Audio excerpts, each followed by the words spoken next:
김광섭 - 수필 문학 소고. 수필이란 글자 그대로 북 가는 대로 쓴 글이다. 그러므로 다른 문학보다 더 개성적이고 심경적이며 경험적이다. 우리는 위대한 수필 문학이 그 어느 것이나 비록 객관적 사실을 다룬 것이라 하더라도 심경에 부딪히지 않은 것을 보지 못했다. 강렬하게 짜내는 것이라기보다 자연히 유로되는 심경적인 점에 그 특징이 있다. 이 점에서 수필은 시에 가깝다. 그러나 시 그것은 아니다. 시나 소설이나 희곡은 동일한 작자에 의해 씌어졌다 하더라도 그 태도가 각각 서로 다르다. 시는 심령이나 감각에 전율된 상태에서 비롯되며 소설과 희곡은 재료의 정돈과 구성에 있어서 과학에 가까우리만큼 엄밀한 준비로부터 시작되는 것이다. 수필은 달관과 통찰과 깊은 이해가 인격화된 평정한 심경을 바탕으로 한다. 무심히 생활주의의 대상에 혹은 회고와 추억에 부딪혀 스스로 붓을 잡을 때 수필은 제작되는 것이다. 제작이라고 하나 의식적 동기에서가 아니요 결과적 현상에서 이루어지는 것이다. 다시 말하면 수필은 논리적 의도에서 제작된 일은 없다. 수필은 써보려는 데서 시작되어 자연스럽게 씌어진 글이다. 시나 소설이나 희곡은 글을 써보고자 하는 한가로운 마음으로 씌어지는 것이 아니라 작가에 의해 의식적으로 제작되는 것이다. 그러나 수필은 한가로운 심경에서의 시필쯤에 그치는 본성을 가지고 있다. 정확하게 말하자면 수필은 수필되었다고 할 수 있다. 그러므로 시가 운율적, 정서적이요, 희곡이 조직적, 활동적이라면 수필은 진실한 태도에서 인생을 관조하는 격이라고 비유할 수 있을 것이다. 문학의 형식에서 보면 수필에는 시나 소설이나 희곡에서 보는 바와 같은 어떤 완성된 형식이 없다. 단편 소설을 제작하려면 우리는 적어도 에드거 앨런 포나 안톤 체흡이나 혹은 모파상에게 잠시라도 사숙하여야 하겠고, 시나 희곡을 지으려면 괴테나 셰익스피어나 혹은 입센 등을 통해 그 완성된 형식을 한번 살펴볼 아량쯤은 있어야 할 것이다. 그러나 수필에 있어서 그 형식을 구하거나 참고하려고 찰스 램이나 해즐리트를 찾을 필요성까지는 없을 것 같다.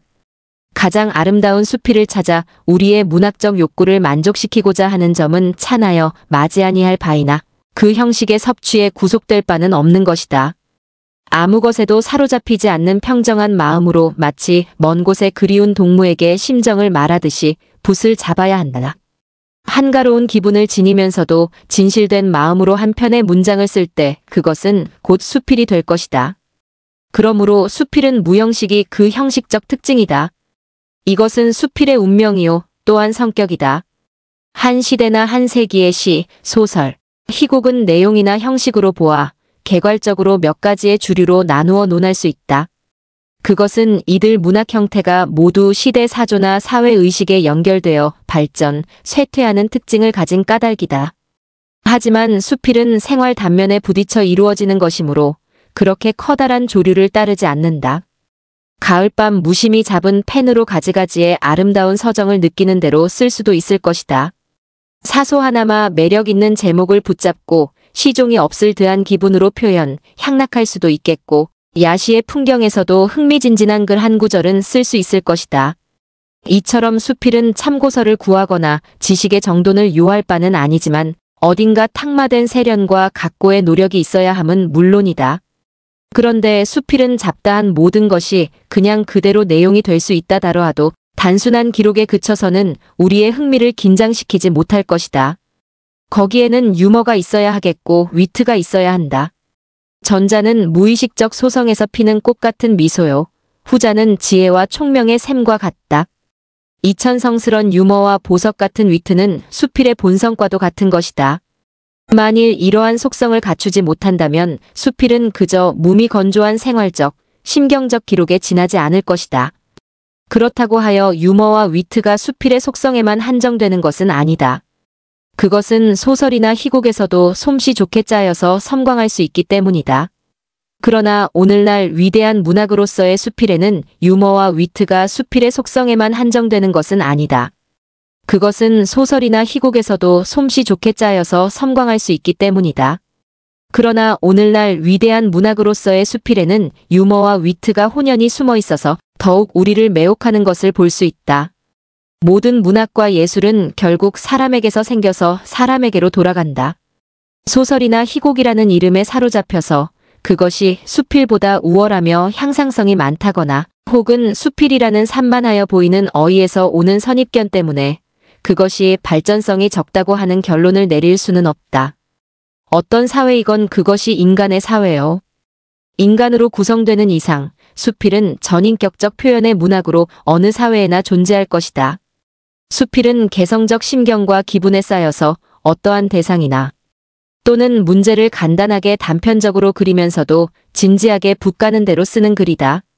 그 내용이 정치 경제로 향하든지 사회 문제나 생활 개선으로 향하든지 그것은 평론의 논리성에 미치지 못하지만 그러면서도 평론이 가질 수 없는 깊은 영역을 포괄한다. 그리고 수필은 내용과 형식에 있어서 완성을 기다리지 않으면서도 저절로 그 자체로서의 완결된 형태를 지닐 수 있다는 점에 특징이 있다. 모든 문학의 출발점이 인간에 있다면 자연스럽게 인간성을 드러낼 수 있는 문학 형식은 수필을 두고 달리 생각할 수 없을 것이다. 수필의 맛은 어떠한 시간에 어떠한 문제나 어떠한 대상에 작자의 기분이 부딪혀서 표현되는 인간미에 있다. 인간의 생활이란 요컨대 수필의 심경에서 성숙된다. 다시 말하면 생활은 시와 산문의 조화를 통해 더욱 풍요로워지는 것이다. 그리고 그것이 문학으로 볼 때 곧 수필이 된다. 그러므로 수필의 성격은 인간의 성격이라 하면 가장 타당할 것이다. 바로 잡아야 할 수필의 개념. 수필의 개념과 성격에 대한 정의로 고정관념화되어 온 것들이 있다. 여기에 문학, 붓가는 대로 쓰는 글, 산만과 무질서, 무형식의 글, 40대의 문학 등이다. 그러나 현대에도 수필에 대한 이 같은 개념들이 타당성을 갖고 있는가 재점검해 보아야 한다. 앞서 언급한 수필의 개념들은 30년대에 정립된 것으로 시인, 소설가, 평론가들이 여기 삼아 수필을 써왔던 때에 이루어졌다.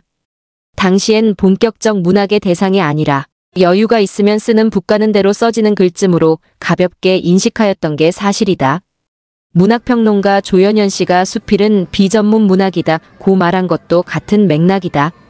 우리 문단의 수필가를 배출하기 시작한 것은 1970년대다.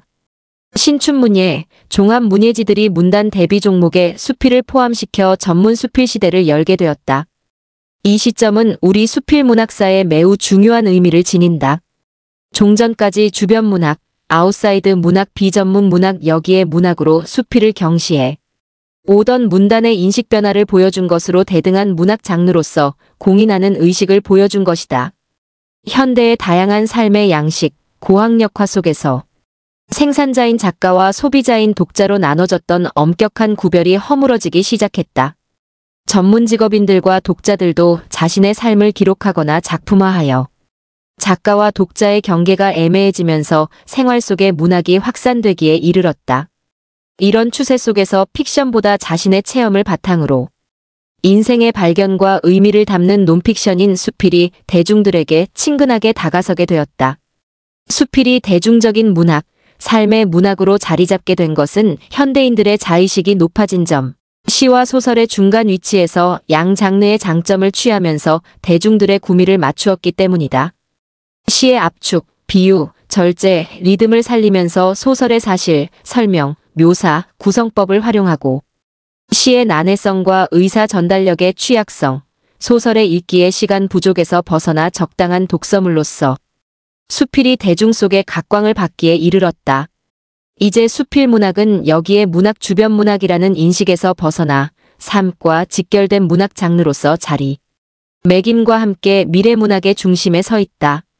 그러나 수필의 양적 팽창에 비해 질적 향상에 따르지 못한 점, 수필 문학을 본격적 문학으로 보지 않는 문단의 사시적 시각을 바로 잡지 못한 데 대해서는 수필 문단은 진지한 성찰과 각성이 필요하다. 수필 문학의 발전을 위해서 무엇보다 투철한 작가 정신, 치열한 창작열, 전문성 등과 함께 고정관념화돼 온 수필의 개념 및 정의에 대해 과감한 수정과 재검토가 이루어져야 한다. 첫째, 수필은 여기에 문학이 아니다. 수필은 여기에 문학이라 했던 것은 농경시대의 사고이며 당시 시, 소설, 평론을 썼던 문인들이 본업 외 시간이 날 때 여기로 수필을 써왔기에 어느새 수필 여기에 문학으로 굳어진 것이다. 1970년대부터 본격적인 수필가가 배출되기 시작했고 오늘의 수필가들은 여기로 수필을 쓰고 있지 않다.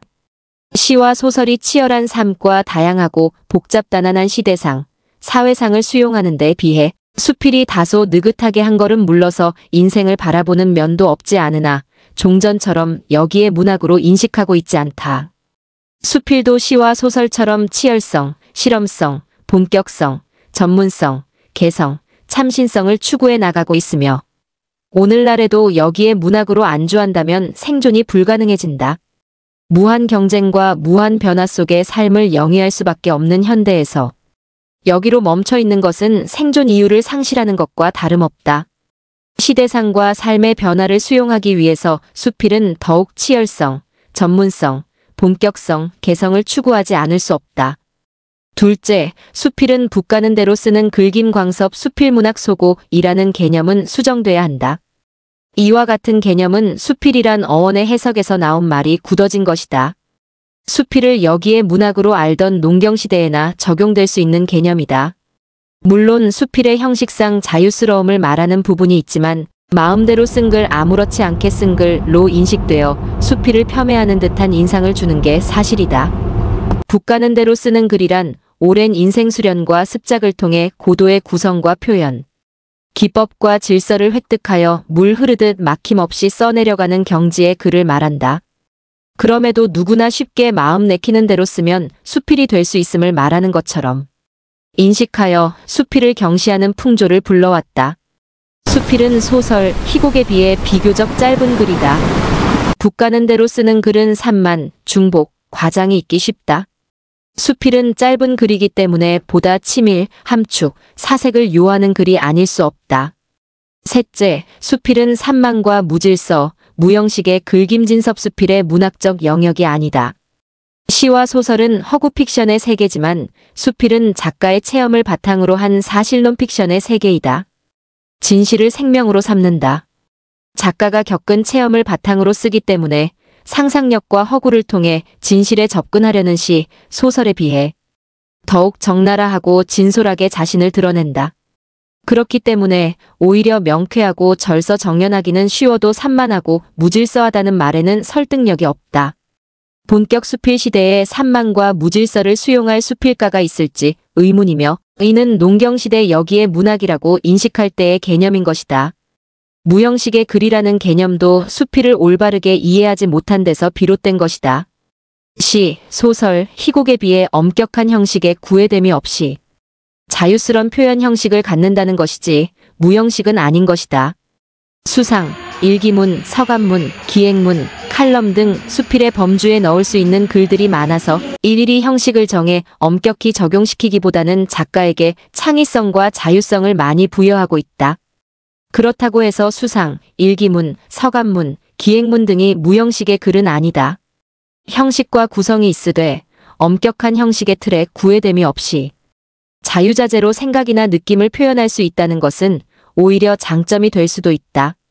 넷째, 수필은 40대의 문학이라는 말은 수정되어야 한다.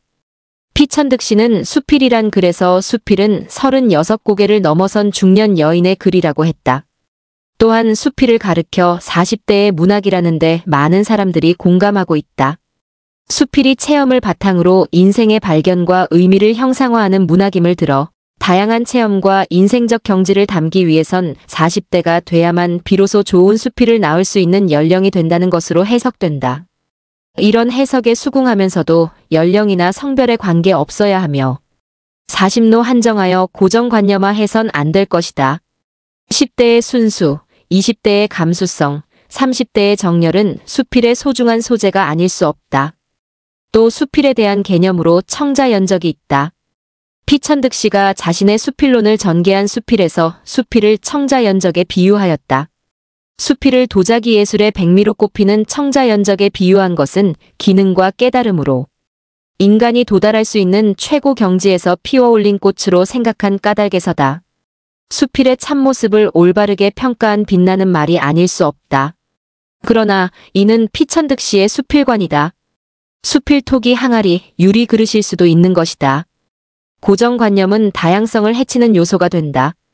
수필은 청자연적이다라는 말은 수필의 고귀함과 높은 경지의 문학임을 일깨워주는 말로 이해해야 한다. 청자연적은 피천득시의 추구 목표이자 개성으로 보아야 한다. 수필을 쓰는 모든 사람이 청자연적을 수필 쓰기의 목표로 삼을 필요는 없다. 자신의 체험을 통한 발견과 깨달음을 최대한의 개성과 창의성을 발휘하여 최상의 경지로 끌어올리는 작업이 수필 쓰기의 방법이 돼야 한다. 수필 문학의 발전을 위해서 고정관념으로 굳어진 바르지 못한 수필의 개념들을 깨트려야 한다. 낡은 틀을 벗어 던져야 새로운 세계로 나갈 수 있다. 수필사기론 권대 근수필학 박사, 국제문화대학원 대학교 교수. 글을 쓴다는 것의 의미를 재구성한다는 전제가 깔려 있다. 예술성이란 의미의 각색이다. 작가의 인식이 녹아있는 메시지의 미적 조형성이 결국 본격적인 수필의 격을 결정짓는 축이다. 이것은 단순한 직관이나 관찰로는 수필이 일상성을 못 벗어난다는 의미다. 문학성은 제재에 어떤 의미를 부여하는 데 있어서 작가가 얼마나 개성을 참신하게 탄력적으로 발휘하는가에 달려있다. 여기에는 작가의 지적 치열성도 요구된다. 의미를 논리적으로 정돈하고 발전시키는 데 있어서 객관적 지식이 배제된 감성이 주된 역할을 해야 마땅할 것이다. 대체적으로 보면 좋은 수필을 쓰는 사람은 거의 계속 좋은 수필을 쓴다. 왜 그렇까? 이들은 잘 피하기 때문이다. 폭풍이 불면 고개를 숙이라는 말이 있듯이 우리는 재앙을 잘 피해 나가야 오래 살 수 있는 것이다.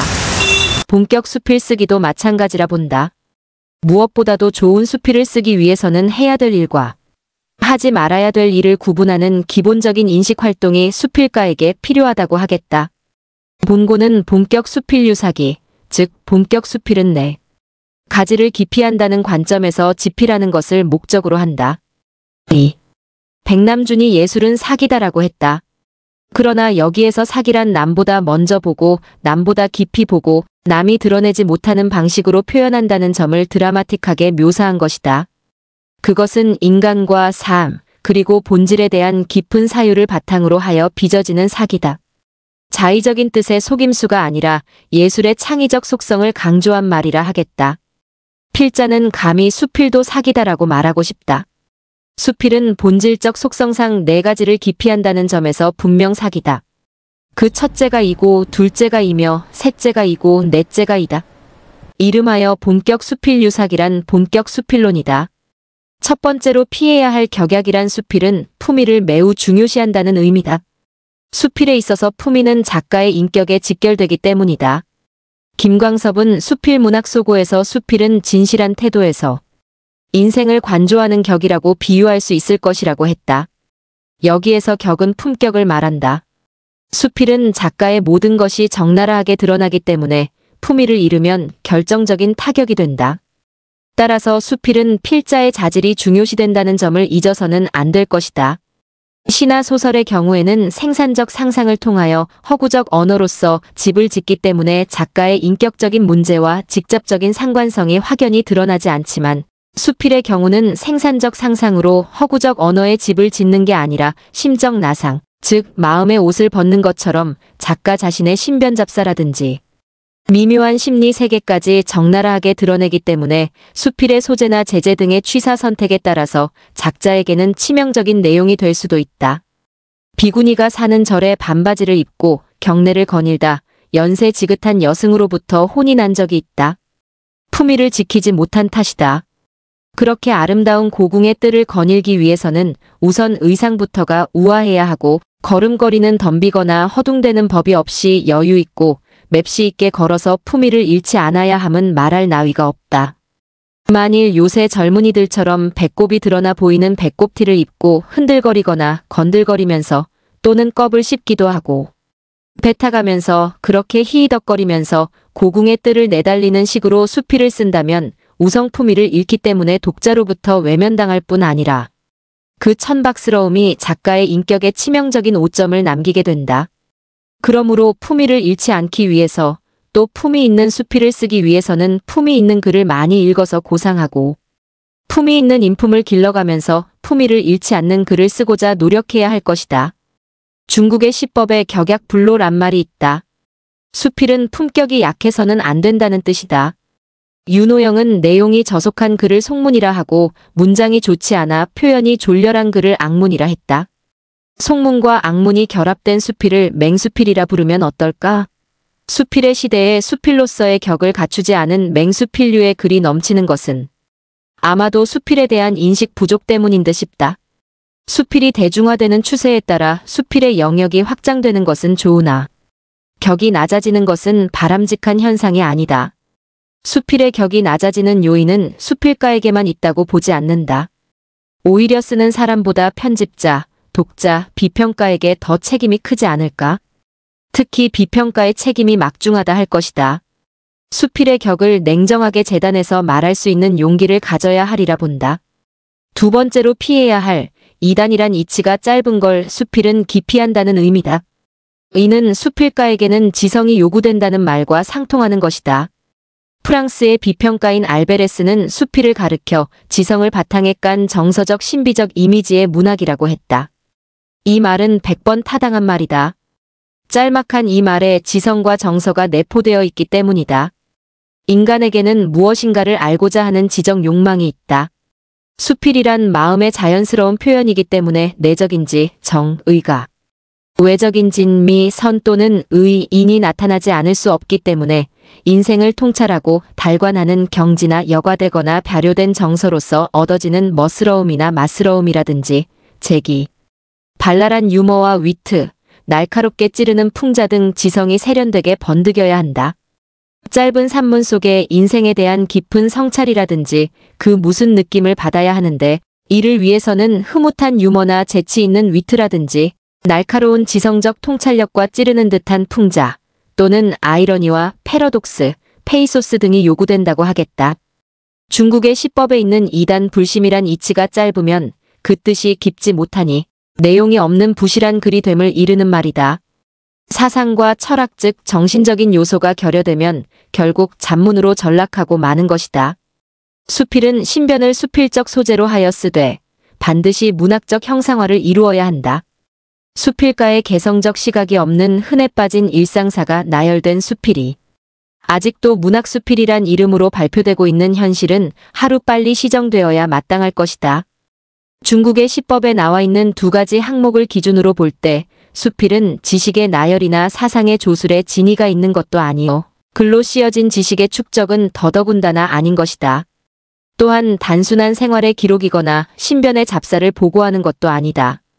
좋은 수필은 존재 의미를 발견하는데 그 목적이 있다. 세 번째로 피해야 할 의잡은 지필 의도가 잡스러우면 안 된다는 뜻이다. 문학 장르는 모두 정서적인 감화를 목적으로 해서 쓰여지는 글이다. 수필은 자기의 박식을 선진하는 글도 아니요. 지나치게 아는 체 하면서 자기를 선전하는 데 목적을 두지 않는 글이다. 무엇보다도 정치적인 목적이나 상업적인 목적으로 수필을 써서는 안 되는 것이다. 깊은 우물에서 시원한 샘물이 길어 올리듯 깊은 생각에서 수필다운 수필이 탄생된다. 생각이 깊지 못하고 천박하면 아무리 많은 글을 써낸다 하여도 질 좋은 비단 같은 언어가 짜여져 나올 리 만무하다. 마음속 깊은 곳으로 깊이 얘기하는 그 떨림과 울림을 수필에서 맛볼 수 있다면 이것은 하나의 축복이다. 이제는 연지 찍고 분 발랐다고 해서 무조건 미인이 아니듯이 화려하게 치장을 했다고 해서 좋은 수필이라고 할 수 없다는 자각이 필요하다. 마지막으로 수필이 피해야 할 재불한 재주를 부리지 말라는 뜻이다. 훌륭한 수필가는 글재주꾼을 말함이 아니다. 좋은 수필을 쓰려면 문과 지를 겸비해야 한다. 문이 없는 지는 거칠고 지가 없는 문은 황홀할 따름이다. 요즘도 이상 야릇한 재재, 특이한 재재를 찾아 헤매며 고심하는 사람들을 보게 되는데 이는 좋은 수필을 쓸 수 있게 하는 올바른 처방이 되지 못한다. 재재란 물론 주제에 기여하기 위해서 동원되는 것은 사실이지만 주제가 빈약한 상태에서의 재재 편중주의는 제사의 문인, 장색적 수필가를 낳게 한다고 지적한 황송문의 지적은 일리가 있다고 하겠다. 알맹이 없는 상태에서 재재를 선택하여 기묘하게 다듬어 놓은 것은 글재주에 불과하기 때문이다. 재주를 부리면 안 된다는 말과 관련하여 수필 창작에서 생각해 볼 수 있는 것이 허구의 수용 문제다. 어떤 이는 수필에 허구가 절대로 끼어들어서는 안 된다고 주장한다. 만일 수필에 허구가 끼어들면 그건 소설이지 수필이 아니라고까지 한다. 얼핏 들으면 그럴듯하게 들리는 말이다. 그러나 다시 생각해보면 그 말이 지나친 억지라는 걸 알 수 있다. 수필가는 소설가가 즐겨 쓰는 그런 허구를 차용하지 않는다는 점을 놓쳐서는 안 된다. 수필을 쓰는 사람은 사실을 바탕으로 수필을 쓰기 마련이다. 그리고 처음부터 소설가처럼 그렇게 허구를 끌어들이지도 않는다. 수필에는 허구가 절대로 끼어들어서는 안 돈이다고 주장하는 측에서는 만일 수필에 허구가 끼어들면 그것은 거짓이지 진실이 아니라고 주장한다. 수필가가 거짓말을 쓸 수도 없고 또 써서도 안 된다는 것이다. 이 말도 얼핏 들으면 일리 있는 말로 들릴 수 있다. 그런데 허구는 거짓인가 하는 문제는 문제가 있는 것이다. 팩트와 리얼러티는 엄연히 그 성격이 다르다. 허구가 사실은 아니기는 해도 진실이 아니라고 하는 주장에는 문제가 있다. 수필이란 사실을 얘기하기 위해서 창작하는 것도 아니요. 사실을 알기 위해서 읽는 것도 아니다.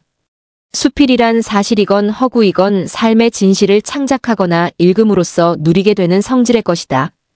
그러므로 수필은 작가가 경험한 사실을 바탕으로 쓰되 그 사실 이상의 어떤 진실을 말하기 위해서 거짓이 아닌 허구적 방법을 차용할 수도 있다. 이것이 필자가 말하는 부분적 수용론이다. 이러한 경우 분명히 허구가 제한적이라는 것이다. 여기에서의 허구는 소설가가 즐겨 다루는 그런 허구와는 전혀 다른 성질의 것이다. 처음부터 상상의 집을 지어나가지만 수필가는 사실적인 이야기를 쓰되 질서화하는 과정에서 필요에 따라 차용하는 허구이므로 문학의 본질상 이 점은 어쩔 수 없는 숙명이다. 문학은 진실을 말하기 위해 사실에 근거하거나 허구를 차용할 수 있는데 소설은 주로 허구를 차용하고 수필은 사실에 근거할 따름이다. 진실을 말하기 위해서 여러 요건이 요구되는데 수필은 특히 사실을 근거로 진실을 추구하는 게 특징이라는 것이다. 3. 독자들은 이 논고를 통하여 수필이란 붓가는 대로 쓰는 글이라고 하지만 그렇게 단순하지 않다는 것을 알았을 것이다. 4가지 조심해야 할 것이 있다는 것은 수필에도 나름의 작법이 있다는 말과도 통한다. 수필은 붓가는 대로 쓰면서도 그 붓을 끌고 가는 주제의식, 즉 어떤 보이지 않는 손의 지시에 의해서 쓰여지게 된다는 것을 알았을 것이다. 수필을 가리켜 이야기의 앞선 사색이라고도 하고 철학적 깊이에까지 이르는 관조의 문학이라고 하는 것은 이치가 짧아서는 안 된다는 말과 통한다. 그러면서도 문장도를 벗어나서는 안 된다고 하는 것은 의도가 잡스러워서 안 된다는 것과 통한다. 수필이 문학의 장르인 이상 문학 일반론을 무시할 수 없다. 재주를 부려서 되는 글이 아니다. 아무튼 수필은 삶의 이삭줍기다. 한 알의 볼이나 밀을 가지고 천하대소사나 우주의 진리를 애기할 수 있는 수필은 우리들 인생의 길동무다. 그 길동무는 고와하고 단박하여 품위를 잃지 않는다. 이는 수필이 품격을 유지해야 된다는 의미다. 사소한 신변잡사 가운데 파생되는 기억의 부스러기 하나를 보면서 10가지 100가지 우주천주의 섭리를 말하기도 하는 그것은 완성을 지향하는 미완의 글이다. 그래서 우리는 우리 인생 길동무의 발걸음은 끝이 없다. 어쩌면 수필이라는 인생의 길동무는 성속을 자유롭게 넘나들며 살되 그물에 걸리지 않는 바람처럼 그렇게 삶의 질을 높여주며 그렇게 높아진 삶을 우리들이 누릴 수 있도록 하기 위해 존재하는지도 모른다.